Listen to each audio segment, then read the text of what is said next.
अ, सर्वांना नमस्कार आणि सर्वांना या दिवाळीच्या खूप खूप शुभेच्छा. खरं तर हे शुभेच्छा देताना मन असं भरून आलेलं आहे. कारण जवळ-जवळ 2 वर्षांनी दिवाळीमध्ये काहीतरी एक कार्यक्रम होतोय आणि आपण त्याच्या शुभेच्छा सगळ्या रसिकांना, सगळ्या प्रेक्षकांना, श्रोत्यांना देतोय. अशी वेळ जवळ-जवळ 2 वर्षांनी आलेली आहे. याचा एक आनंद वेगळा, दिवाळी सण म्हणून. आणि दुसरा आनंद आहे की कोरोनाच्या अत्यंत प्रतिकूल अशा काळातून आपण बाहेर आलोय. तेव्हा तो एक आनंद साजरा करणं म्हणजे खरं तर या एका अर्थाने मनुष्य धर्म जो आहे तो मनुष्य धर्म हाच आहे की अशा पद्धतीच्या सगळ्या संकटातून आपली सुटका होणं हाच आपला सण असतो आणि तो सण जसा आपण साजरा करतो. त्याच्यामुळे एका अर्थाने या कार्यक्रमाच्या निमित्तानं महाराष्ट्रातील सगळ्या श्रोत्यांना, सगळ्या रसिकांना, सगळ्या साहित्यावर प्रेम करणाऱ्या सगळ्या साहित्यिक रसिकांना मी सुरुवातीलाच अभिवादन करतो आणि माझ्या छोट्याशा कार्यक्रमाला सुरुवात करतो. आपल्याला सर्वांना कल्पना आहे की गेली 30-40 वर्ष मी कविता लिहितोय, कथा लिहितोय. सुरुवातीला काही पथनाटकं लिहिली. काही ललित निबंध सुद्धा लिहिले. अनेक दिवस काही वृत्तपत्रातून स्तंभलेखन केलेलं आहे. आणि एका अर्थानं या सगळ्या साहित्यिक वर्तुळाशी जोडला गेलेलो आहे. याचं कारण परत एकदा साहित्य संमेलन नावाची एक खूप मोठी घटना मराठीमध्ये असते आणि त्याचा परिणाम असा असतो की सगळ्या महाराष्ट्रातल्या विविध प्रांतातून तिथे सगळे साहित्य रसिक येतात आणि त्यांची आपली गाठभेट होते. जसे साहित्यिक भेटतात तसे रसिक भेटतात आणि या सगळ्यांना भेटणं हा एक परत एकदा सोहळाच असतो. पुढच्या महिन्यामध्ये नाशिक येथे कुसुमाग्रजांच्या अत्यंत पावनभूमीमध्ये परत एकदा साहित्य संमेलन होत आहे आणि त्याची आम्ही सगळे वाट पाहतो. हे वर्ष आहे, वर्ष आमच्या सगळ्या साहित्य रसिकांच्या मनामध्ये खूप मोठ्या आनंदाचे दिवे लावणारं असं वर्ष आहे. कारण ह्या वर्षामध्ये एका वर्षामध्ये 4 साहित्यिकांचा जन्मदिवस म्हणजे जन्मशताब्दी आहे. आणि ही जन्मशताब्दी कोणाची? तर 22 जुलैला शंकररामाणी ह्या गोव्याच्या कवीची जन्मशताब्दी सुरू झाली. 25 जुलै रोजी वसंत बापट यांची जन्मशताब्दी सुरू झाली. परवा 11 ऑक्टोबरला शांताबाई शेळके यांची जन्मशताब्दी सुरू झाली. आणि आम्हाला सगळ्यांना खूप आवडतात किंवा खूप ज्यांची गाणी आमच्या ओठावर असतात असे लोकनायक, लोककवी वामनदादा कर्डक यांची जन्मशताब्दी 15 ऑगस्ट पासून सुरू झाली. कल्याणमध्ये त्या जन्मशताब्दीला रितसर प्रारंभ झाला. आमच्याच पुलकट्टा नावाच्या एका संस्थेनं कल्याणमधल्या ही जन्मशताब्दी सुरू केली आणि आता आम्ही असं ठरवतो आहोत की या कार्यक्रमाच्या माध्यमातून मी सगळ्या रसिकांना हे सांगू इच्छितो की बरोबर 1 डिसेंबर रोजी जी एक साहित्य दिंडी निघणार आहे ठाण्यामधून किंवा कल्याणमधून ती वामनदादा कर्डकांच्या नावाने निघणार आहे. आणि ती 3 जुलैला आपल्या 3 डिसेंबरला साहित्य संमेलनामध्ये पोहोचेल. या माझ्या दिंडीमध्ये अनेक साहित्यिक असतील, कवी असतील, गायक असतील, लोककलावंत असतील आणि ठिकठिकाणी कार्यक्रम करत आम्ही नाशिकपर्यंत पोहोचणार आहोत. पहिला अर्थातच टप्पा आहे कल्याणचा. कल्याण ही खूप महत्वाची भूमी आहे. कारण इथे सगळे कार्यकर्ते आणि इकडचे सगळे नाट्यरसिक, रंगकर्मी हे अनेक पद्धतीनं जोडले गेलेले आहेत. साहित्याची, नाटकाची, संगीताची. कल्याण गायन समाज नावाची एक मोठी संस्था तिकडे आहे. सार्वजनिक वाचनालय नावाचं एक खूप जुनं वाचनालय कल्याणमध्ये आहे.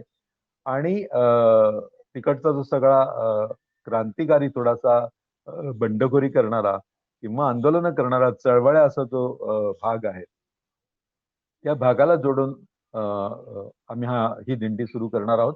तेव्हा पहिला दिवस असेल तो कल्याणमध्ये, दुसरा दिवस असेल तो वाशिममध्ये आणि शहापूरमध्ये. शहापूर नंतर आम्ही इगतपुरी आणि घोटी या 2 ठिकाणी कार्यक्रम करू आणि त्याच्यानंतर आम्ही नाशिकला पोहोचू. अर्थातच या सगळ्या कारवामध्ये लोक येत जाणार आहेत आणि आमचा मोठा कारवा नाशिकला जाईपर्यंत खूप मोठा कारवा तो होईल असं मला वाटतं. तर त्याची मी आताच तुम्हाला या निमित्तानं बातमी देतो की जसं आम्हाला अण्णाभाऊ साठे किंवा वामनदादांनी सांगितलेलं आहे, तर त्या पद्धतीनं जोसामध्ये काही करायचं काम ते करणार आहोत. आणि पहिल्यांदा मला वाटतं साहित्य संमेलनाच्या या सगळ्या वातावरणामध्ये इतका बदल, इतकं परिवर्तन झालेलं आहे की पूर्वी केवळ काही विशिष्ट साहित्यिकांची नावं असायची, पण आता त्याच्या जोडीनं अण्णाभाऊ साठे म्हणा, वामनदादा कर्डक म्हणा, अमर शेख म्हणा, आमचे नारायण मेघाजी लोखंडे असतील, नारायण सुर्वे असतील, या सर्वांची नावं म्हणजे कष्टकरी वर्गाची नावं ही आता जोडली गेलेली आहेत. तर ही खूप आनंदाची भाग आहे. साहित्य ही गोष्ट अशी असते की ते सगळा त्याचा परीघ खूप मोठा असतो आणि जितका आपला परीघ मोठा तितकं आपल्याला साहित्याचं आकलन जास्त होतं. नारायण सुर्वे एका कवितेमध्ये नेहमी असं म्हणतात की पृथ्वीचा आकार केवढा, तर ज्याच्या त्याच्या मेंदू एवढा. तर त्याच्यामुळे आपला मेंदू किती मोठा करणं आणि आपल्या विचारांची व्याप्ती किती मोठी करणं याच्यावर सगळं साहित्याचं आकलन आणि साहित्याचं परिशीलन हे अवलंबून असतं. त्याच्यामुळे मला असं वाटतं की या सगळ्या निमित्तानं म्हणजे एक काळ असा होता की पाठ्यपुस्तकामध्ये शिकवले जाणारे सगळे साहित्यिक असायचे. त्या साहित्यिकच आम्हाला माहीत असायचे आणि त्या पुस्तकाच्या बाहेरची माणसं माहीत नसायची. पण आता परिस्थिती बदललेली आहे. आता ह्या सगळ्या बाहेर राहिलेल्या लोकांना सुद्धा साहित्याच्या मोठ्या प्रवाहामध्ये घेण्याचं काम सुरू झालेलं आहे आणि त्याच्यामुळे मला असं वाटतं की एका अर्थानं संपूर्ण एक मराठी समाज हा समाज या सगळ्या साहित्यामध्ये ओढला गेलेला आहे आणि ही खूप सुंदर अशी गोष्ट आहे. त्याच्यामुळे निदा फाजली यांचा एक फार शेर मला नेहमी की धूप में निकलो घटाओं में नहा कर देखो, जिंदगी क्या है किताबों को हटा कर देखो, असं निदा फाजली यांनी म्हटलेलं आहे. त्याच्यामुळे खूप वेळा पुस्तकामध्ये जे असतं तितकंच जग नसतं. पुस्तकाच्या बाहेर सुद्धा खूप मोठं जग असतं. ते जग आता हळूहळू सर्वांना दिसू लागलेलं आहे. आपल्या स्टडी रूम मधून, आपल्या संगमरवरी मनोऱ्यामधून आता सगळे जुने साहित्यिक बाहेर यायला लागलेले आहेत आणि त्यांना आता कळायला लागले की अरे बापरे, मनोऱ्याच्या बाहेर सुद्धा खूप मोठी जनता आहे, खूप मोठा जनप्रवाह आहे आणि त्याची आपण दखल घ्यायला पाहिजे. तर मला असं वाटतं की ही एक शुभ चिन्ह आहे साहित्याच्या दृष्टीने. आणि आता या वर्षी किंवा या सगळ्या लॉकडाऊन मध्ये आणखीन एक गोष्ट जी घडलेली आहे ती तुम्हाला सांगतो. या लॉकडाऊन मध्ये काय झालं की आपली घराचे दरवाजे बंद होते, आपण बाहेर जाऊ शकत नव्हतो आणि आपल्याबरोबर एकच साधन असं होतं ते म्हणजे इंटरनेट. त्याच्यावर आपण टीव्ही बघायचो, मोबाईल वरून चर्चा करायचो आणि तुम्हाला सांगतो हे सगळं बंद असल्यामुळे अचानक सगळ्या जगाची दारं तुम्हाला उघडली. म्हणजे मी तुम्हाला सांगतो की लॉकडाऊन मध्ये मी इतके इंग्रजी चित्रपट पाहिले, इतके तामिळ चित्रपट पाहिले, इतके दक्षिणेकडचे चित्रपट पाहिले की मला असं लक्षात आलं की आपण मराठी म्हणून आपलं जे एक छोटंसं विश्व आहे, या विश्वाच्या पलीकडे खूप काही काही घडत आहे आणि ते इतकं विलक्षण घडत आहे की त्याची आपण दखल घेतलीच पाहिजे. आणि त्याच्यामुळे एका अर्थानं ग्लोबल होणं जे आहे ते ग्लोबल होणं आपल्याला या सगळ्या दिवसामध्ये शक्य झालेलं आहे.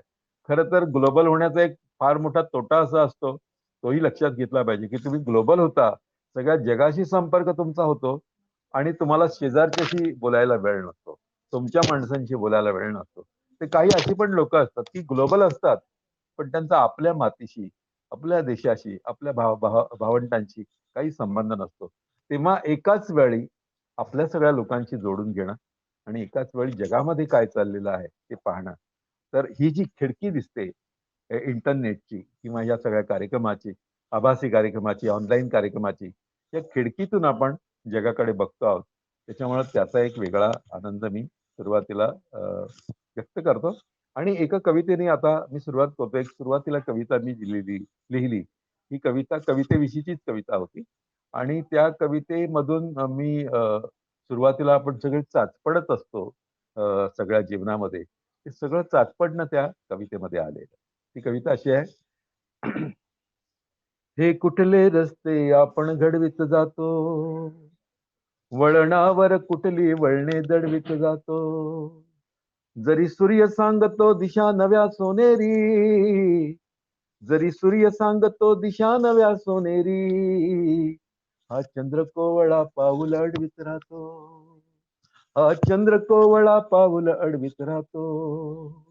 मी डोळे मिटून चालत जातो जातो, देहावर आहे प्रकाश तू नसल्याचा, खाचीत जमवनी कवितेमधले पाणी, खाचीत जमवनी कवितेमधले पाणी, बघ छंद कसा हा बुडताना हसण्याचा, बघ छंद कसा हा बुडताना हसण्याचा, तू डोळे बांधून कुठे घेऊन जाशी, रेलुदे जरागे काळोखी पाराला, मोडले जरी मी घरटे चौबाजूनी, मोडले जरी मी घरटे चौबाजूनी, बांधून ठेवला काळ तुझ्या दाराला, बांधून ठेवला काळ तुझ्या दाराला.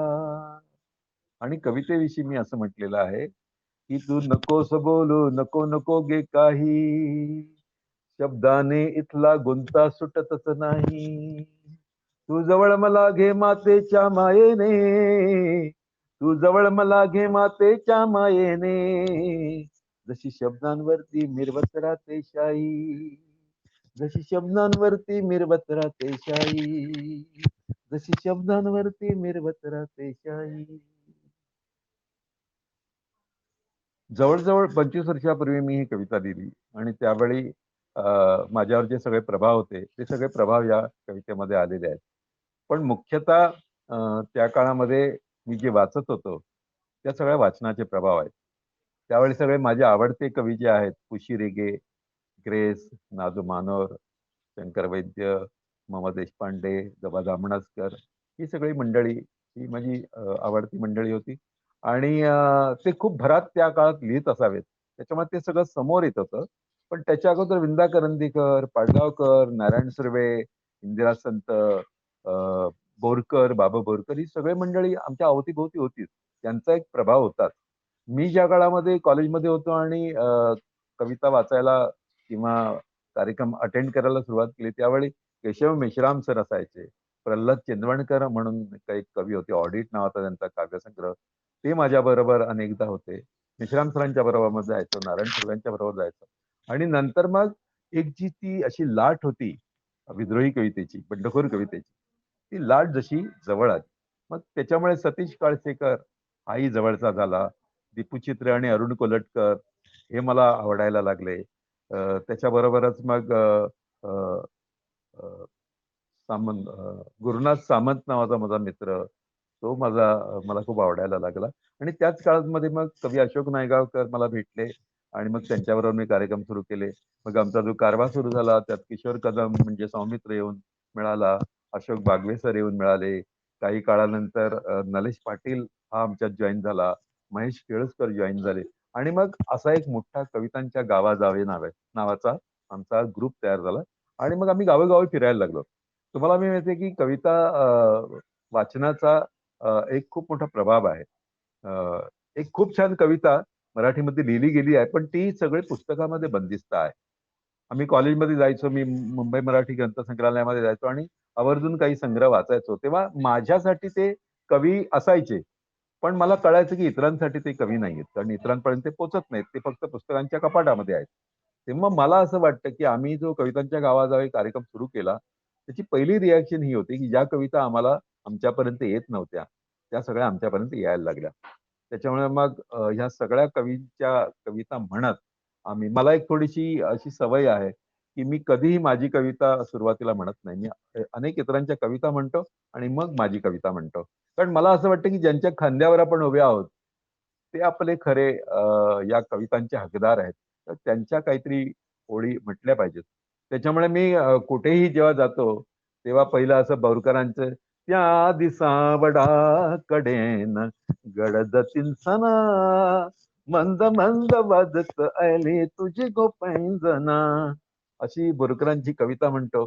मग मला उत्साह येतो आणि मग ते सरीवर सरी आल्या ग सचेल गोपी नाल्या ग, असं बोरकरांच्या स्टाईलमध्ये, सरीवर सरी आल्या ग सचेल गोपी नाल्या ग, गोपी झाल्या भिजून चिंब, थरथर कापते निंब कदंब, तना मनाती टाळ मृदुंग, पाने पिटती टाळ्या ग, सरीवर सरी आल्या ग, सरीवर सरी आल्या ग, सरीवर सरी आल्या ग, असं एका बाजूला बोरकरांची कविता म्हणायची आणि दुसऱ्या बाजूला मग ताबडतोब नारायण सुर्व्यांची कविता म्हणायची.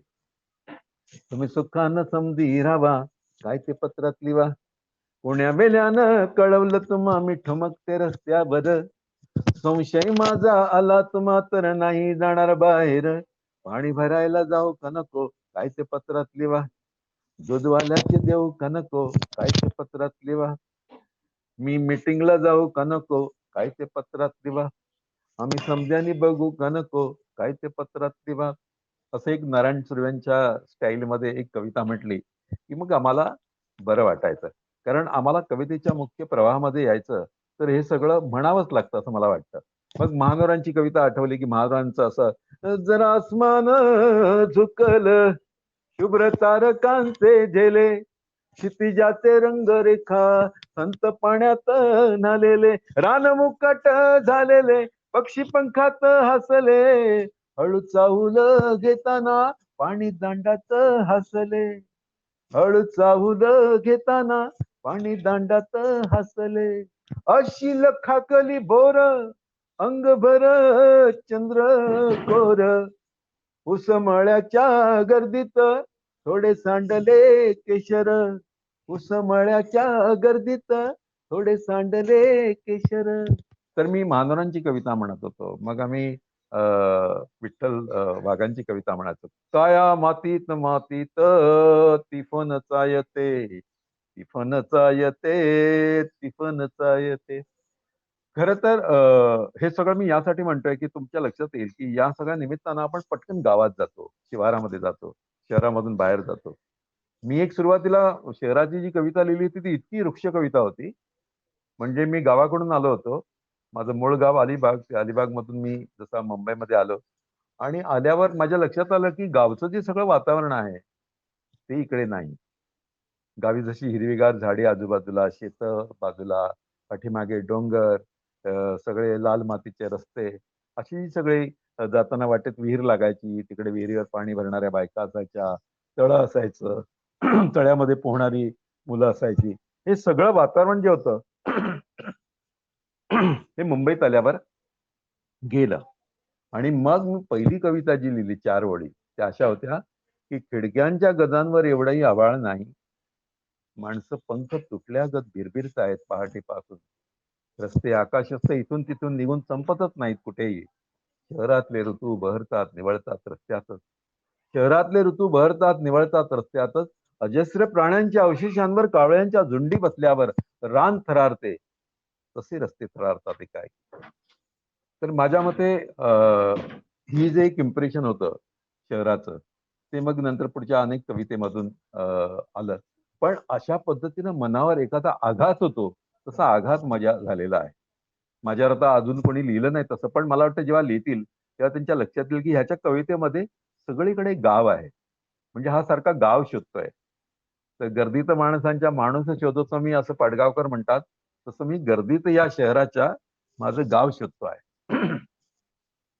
तर याचा एक परिणाम म्हणून अनेक कविता माझ्या झाल्या. मला हे सांगायला फार आनंद वाटतो की माझा जन्म मुंबईचा, काही कारणास्तव काही दिवस गावाकडे गेलो होतो. त्याच्यामुळे मुंबई आणि म्हणजे गाव आणि शहर या दोन्ही गोष्टींचा मी खूप जवळून आस्वाद घेतलेला आहे.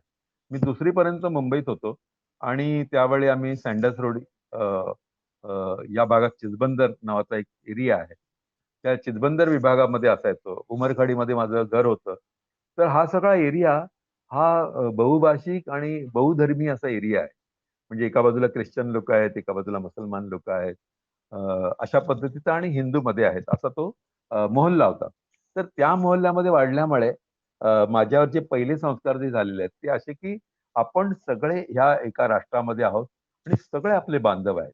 त्याच्यामुळे मला ईद पण तितकीच प्यारी, मला क्रिसमस पण तितकाच प्यारा आणि दिवाळी पण तितकीच प्यारी. आणि त्याच्यामुळे एका अर्थानं थोडंसं व्यापक होणं हे त्या काळामध्ये झालं. मला कोणीही असं मुसलमानांविरुद्ध, ख्रिश्चनांविरुद्ध असं काही, त्याचं कारण असं आहे की मी ह्या अशा धर्मीय वातावरणामध्ये वाढलेला आहे आणि त्याचा एक खूप सुंदर परिणाम माझ्यावर आहे. तर मला वाटतं की कविता नावाची गोष्ट जी आहे ना, त्या कवितेसाठी तुम्ही अत्यंत शुभ्र, अत्यंत पारदर्शक आणि अत्यंत व्यापक असायला लागतं. तुम्ही असं संकुचित विचारानं मी एवढाच आहे, मी तेवढाच आहे, मी या जातीचा आहे, मी या धर्माचा आहे असं ते करतात ना, ते स्वतःला नाही त्यांच्या प्रतिभेला सुद्धा मर्यादित करतात असं माझं मत आहे. आणि त्याच्यामुळे रोजीचा रोटीचा रोजचाच सवाल आहे. रोजीचा रोटीचा सवाल रोजचाच आहे. कधी फाटका आत, कधी फाटका बाहेर आहे. कामगार आहे मी, तळपती तलवार आहे. सारस्वतानो थोडासा गुन्हा करणार आहे. असं म्हणत नारायण सुर्वे या मराठीमध्ये आले. आणि ती जी एक संथा, ती एक संहिता आहे. ती संहिता आम्हाला लाभली. आणि त्याच्यामुळे आज या क्षणाला मी जो काय सगळं लिहितो आहे किंवा साहित्यामध्ये आहे, तर ते या सगळ्या कवींच्या मार्गदर्शनामुळे मला म्हणा, त्यांच्या प्रभावामुळे म्हणा किंवा त्यांच्या एकूण माझ्यावर झालेल्या संस्कारांमुळे म्हणा. तर आज या निमित्तानं खरं तर खूप कविता म्हणाव्याचा मला मोह होतो. म्हणजे एखादी पाडगावकरांची कविता म्हणावी, करंदीकरांची कविता म्हणावी, आमच्या मामा देशपांडेंची कविता म्हणावी, इंदिरा संतांची कविता म्हणावी, मर्ढेकरांची कविता म्हणावी, असं खूप वाटतं. पण आपल्याला वेळ थोडा आहे. पण मी केवळ शुभेच्छा द्यायला तुमच्या समोर आहे. त्याच्यामुळे हे शुभेच्छा देताना जितकं तुमच्याशी संवाद साधता येईल तितका मी साधणार आहे. आणि मला असं वाटतं की एका अर्थानं जे तुमच्याशी बोलायचं आहे ते तसं खूप बोलायचं आहे. पण मी फक्त 4 आता शेवटचे म्हणणार आहे आणि थांबणार आहे. एक ते दिवस आता कुठे नावाची मी कविता लिहिली होती. तुम्हाला हे सांगायला हवं या निमित्तानं की माझ्यावर गाण्यांचे खूप संस्कार झालेले आहेत. मी गावी होतो, त्यामुळे प्रचंड रेडिओ ऐकला. त्या काळामध्ये अनेक गाणी ऐकली. आणि या गाण्यांचा प्रभाव असा आहे की माझं सगळं जे लिखाण आहे किंवा माझी जी साहित्याची सारणी आहे, त्या सारणीमध्ये अनेक गाणी अशी मी लिहिलेली आहेत. खरं तर गाणारा कवी म्हणूनच मला ओळखतात काही लोक, पण मी गद्य खूप लिहिलेलं आहे. आणि गाणी मात्र लोकांच्या ओठावर राहतात. म्हणजे नुसतं असं नुसतेच दिवे जळतात, नुसतेच हात हलतात, नुसत्याच मुक्या भिंतीना सावल्या तुझ्या छळतात, अशी एखादी लिरिकल ओळ असली तर ती लोकांच्या लक्षात राहते. त्याच्यामुळे मी पहिल्यांदा नारायण सुर्वे साहित्य संमेलनाचे अध्यक्ष होते त्याच वर्षी मला साहित्य संमेलनाचं निमंत्रण आलं पहिल्यांदा. आणि मराठीमध्ये असं निमंत्रण आहे, हे खूप मोठी गोष्ट समजली जाते. तर तुमच्या साहित्यिकपणावर एक प्रकारची मोहर लागते, एक शिक्का लागतो की येस तुम्ही कवी आहात असं साहित्य महामंडळ ठरवतं. आणि मग तुम्ही कवी म्हणून सर्वकडे फिरायला मोकळे होता. तर त्यावेळी मी छातीत फुले फुलण्याची, वाऱ्यावर मन झुलण्याची, ती वेळ निराळी होती, ही वेळ निराळी आहे, ही कविता म्हटली होती. आणि तिथून माझा हा कवितेचा काव्य वाचनाचा प्रवास सुरू झाला. जवळजवळ 22 संमेलनं मी सगळी अटेंड केलेली आहेत आतापर्यंत. विश्व साहित्य संमेलनाच्या निमित्तानं मी सिंगापूरला जाऊन आलो. त्या निमित्तानं मग बँकॉक आणि पटाया सुद्धा पाहून आलो. दुबईला कार्यक्रम केलेत, कुवेतला कार्यक्रम केलेत. अमेरिका आणि इंग्लंड फक्त आता राहिलंय माझं, ते यावर्षी पूर्ण होईल असं मला वाटतं. पण जगभर मराठी कविता घेऊन जाणं हा खूप मोठा माझ्या दृष्टीने वारसा आहे. लाभल्या मास भाग्य बोलतो मराठी, झालो खरेच धन्य ऐकतो मराठी, धर्मपंथ जात एक जाणतो मराठी, आणि एवढ्या जगात माय मानतो मराठी. अशी मराठीविषयीची भावना जी सुरेश भटांनी बोलून दाखवलेली ती भावना आमच्या हृदयामध्ये आहे. आणि ती घेऊन मी सर्वत्र फिरत असतो. त्याच्यामुळं कधी सुरेश भटांच्या कविता, कधी पाडगावकरांच्या कविता, कधी नारायण सुर्वे यांच्या कविता, आता यावर्षी वामनदादांच्या कविता, असं करत आम्ही हा प्रवास चालू आहे. आणि मला असं वाटतं की तुम्हा सर्व लोकांच्या शुभेच्छा, तुमचं प्रेम, तुमचे आशीर्वाद आमच्या सगळ्या पाठीशी आहेत. तुम्हाला मी सांगतो की तुमच्या प्रेमाशिवाय म्हणजे रसिकांच्या प्रेमाशिवाय काही शक्य नाही. जसं ज्ञानोबा म्हणत की पुण्यातले जे ऐकणार आहेत श्रोते, हाच माझा ईश्वर आहे. तसं मला सतत वाटतं की जोपर्यंत ऐकणारे लोक आहेत पुण्यात, अरुण काहीतरी म्हण असं सांगणारे लोक आहेत, तोपर्यंत आपल्या जगण्याला जीवनाला अर्थ आहे. करोनाच्या या काळातून जेव्हा सुटका झाली, मलाही करोना झाला होता आणि 11 दिवस मी हॉस्पिटलमध्ये होतो. बाहेर येताना माझ्या हेच मनात होतं की आपल्याला उरलेलं जे आयुष्य, करोनातून सुटका झाली आपली, सर्वत्र मृत्यूने थैमान घातलेलं असताना आपण वाचलो, तर याचा अर्थ समाजाचं काहीतरी देणं आपण लागतो. ते देणं पूर्ण करण्यासाठी आपल्याला या निसर्गाने थांबवलेलं आहे. तेव्हा ते देणं पूर्ण करण्याच्या दृष्टीने आता यापुढच्या आयुष्यात असं ठरवलेलं आहे की जिथे जिथे कविता पोचली नाही, जिथे जिथे साहित्य पोचलं नाही, तिथे तिथे साहित्य पोचवण्याचा प्रयत्न मी करणार आहे. आणि जे जे कवी उपेक्षित राहिले, दुर्लक्षित राहिलेत, त्या सगळ्या कवींच्या कविता घेऊन सर्वत्र जायचं आहे. तर त्याची सुरुवात जणू आजच्या कार्यक्रमातून झाली असं मी समजतो. सगळ्यांना माझा हा निरोप कळलेला असेल. एक कविता म्हणतो आणि मी थांबतो. बोलायला लागलो की मी खूप बोलतो. त्याच्यामुळे मी स्वतःलाच आता मर्यादा घालून घेतोय. एक 4 शेर या कवितेतले म्हणतो आणि मी थांबतो. ही कविता मला सुचली आहे ती गुलाम अलीचं एक फारच लोकप्रिय असं गाणं होतं. चुपके चुपके रात दिन आंसू बहाना याद है. तर ते इतकं म्हणायचो आम्ही आणि त्यामध्ये गुंगून गेलेलं असायचं. मग अनेक वर्ष एखादी चाल तुमच्या मनात राहते आणि मग त्या चालीमध्ये तुम्ही काहीतरी रचता. तसं मी हे रचलेलं आहे. ते असं आहे, ते दिवस आता कुठे जेव्हा फुले बोलायची, ते दिवस आता कुठे जेव्हा फुले बोलायची. दूर ती गेली तरी सावली भेटायची. ते दिवस आता कुठे जेव्हा फुले बोलायची. त्या तिच्या वाटेवरी ती झिंगती झाडे जुनी, त्या तिच्या वाटेवरी ती झिंगती झाडे जुनी. हात देताना तिला, हात देताना तिला माझीच फांदी व्हायची. हात देताना तिला माझीच फांदी व्हायची. ते दिवस आता कुठे जेव्हा फुले बोलायची. वर निळी कवले नभाची डोंगराची भिंत ती, वर निळी कवले नभाची डोंगराची भिंत ती,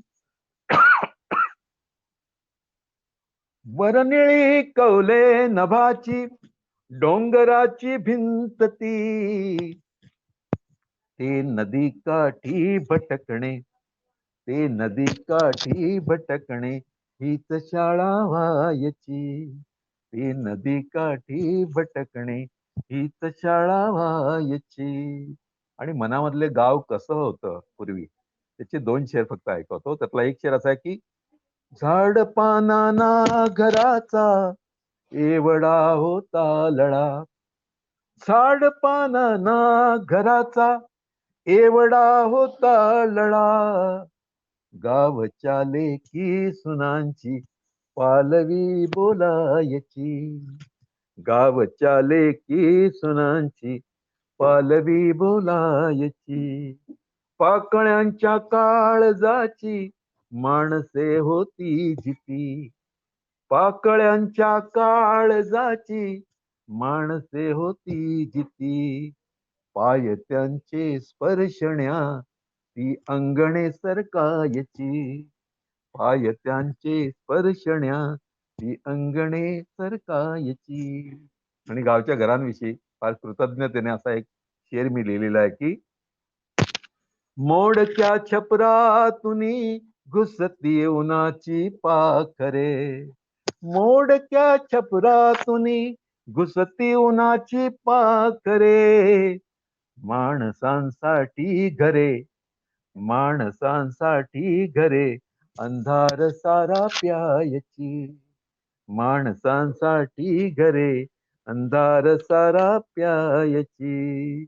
आणि एक हा शेर आहे तुम्हाला जरूर आवडेल, कारण तो सगळ्यांच्या मनातला शेर आहे की, सोडताना गाव वाटे राहिले काही घरी, सोडताना गाव वाटे राहिले काही घरी. तेच सांगाया जणू दारात मांजर यायची, तीच सांगाया जणू दारात मांजर यायची. जमीन वाटे आपली ती एवढी होती निकट. लहानपणी चालताना असं जमीन खूप जवळ वाटते ना, त्याचं कारण काय? जमीन वाटे आपली ती एवढी होती निकट, सोडण्या शाळेत छोटी, सोडण्या शाळेत छोटी, फुलपंखी यायची. सोडण्या शाळेत छोटी, फुलपंखी यायची. आणि आता सगळ्या रसिकांना शेवटचं अभिवादन करून हा शेवटचा शेर म्हणतो. तो शेर असा आहे परत एकदा माझ्या आयुष्याबद्दल की एवढा का वाढलो या वांज आयुष्यासवे, एवढा का वाढलो या वांज आयुष्यासवे, मी कितीदा गोष्ट माझी काळजा सांगायची, मी कितीदा गोष्ट माझी काळजा सांगायची. दूर ती गेली तरीही सावली भेटायची. ते दिवस आता कुठे जेव्हा फुले बोलायची, जेव्हा फुले बोलायची. मित्रांनो, तुमचा निरोप घेतो या माझ्या शेवटच्या ओळीच्या बरोबर आणि तुम्हाला या दिवाळीच्या खूप खूप शुभेच्छा देतो. खूप तुमच्या जगण्यामध्ये जीवनामध्ये अशा आनंदाचे दिवे लागोत. परत एकदा जो काळोख पसरलेला आहे तो दूर जावं आणि नव्याने एक उमेद पुढच्या आयुष्यासाठी मिळव अशी विनंती या मुलाखतीच्या किंवा या कार्यक्रमाच्या निमित्तानं या माध्यमातून तुम्हा सर्वांना करतो आणि आपले सगळ्यांचे धन्यवाद.